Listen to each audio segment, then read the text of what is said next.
প্রেম কাহিনী নিয়ে গল্প লিখতে বা বলতে বসলে সবার আগে আমাদের যাদের কথা মনে পড়ে, বাবা ভোলেনাথ ও মাতা পার্বতী।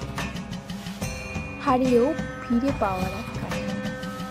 এ কাহিনী তাদের। নমস্কার, আমি বৃষ্টি, আর বৃষ্টি আর্টওয়ার্কসে আপনাদের সকলকে স্বাগত।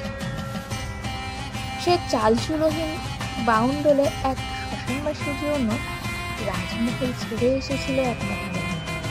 এটা তাদের গল্প। শিব ও পার্বতীর প্রেম কাহিনী কেবল প্রেমের গল্প নয়, বরং একটি ঐশ্বরিক কাহিনী, যা প্রকৃত ভক্তি, ধৈর্য এবং অটল বিশ্বাসের প্রতীক।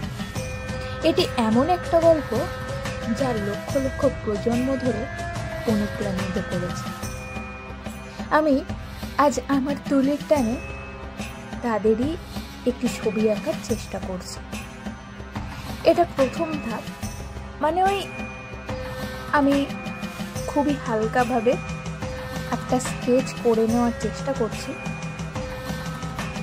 বাকিটা যতটা কালার দিয়ে ম্যানেজ করা যায় আর কি। আমি ঠিক অতটা ভালো আঁকতে পারি না, তাই আমাকে একটু স্কেচ করেই নিতে হয়।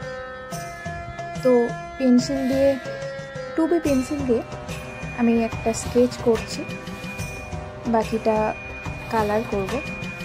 অ্যাক্রিলিক কালার দিয়ে পুরো কাজটা কমপ্লিট করব।